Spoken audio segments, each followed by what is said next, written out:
A story about Canada's possible role in creating COVID-19 is flying under the radar.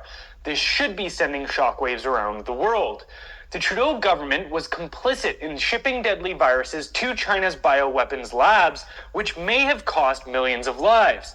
That is worth repeating. Our government discovered that its top security laboratory was leaking lethal pathogens to a hostile foreign power, then made a deliberate decision to allow it to continue happening. A recent parliamentary report reveals that the National Microbiology Laboratory, or NML, in Winnipeg and China's Wuhan Institute of Virology were working hand in hand. Under the Trudeau government's watch, deadly viruses were reportedly transferred from the Wuhan lab even after CSIS raised alarms about ties to the Chinese military.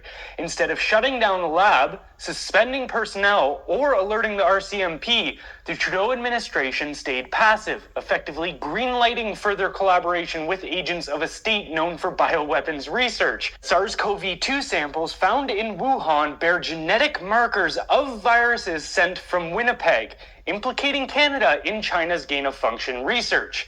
For 3 years, the Trudeau government stonewalled Parliament and the RCMP, refusing to release crucial evidence about the events in Winnipeg.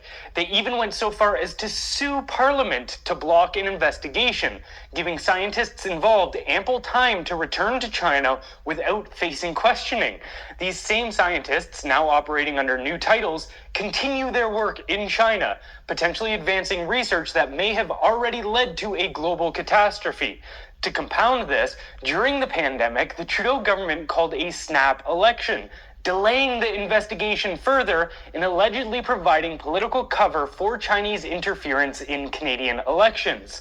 If these allegations hold weight, Canada's reckless complacency may have contributed to a pandemic that claimed over 7 million lives, eroded civil liberties worldwide, and shattered the global economy. This isn't a conspiracy theory. It's documented evidence of a government willing to risk global pandemics for political optics. Refusing to confront these facts only fuels further contempt for Canadian democracy, a betrayal that goes beyond mere incompetence and borders on treason. A story about... I guess contempt is justified. Sometimes you should have contempt. Why wouldn't you be disgusted with the corruption in the RCMP, the Ontario Police, provincial police, the judicial, or technically, I guess a better way of putting it would be, the legal corruption system, because it sure isn't a justice system. This judicial system sure isn't judicial. It's a joke. Anyways, guys, that's just something for you to think about,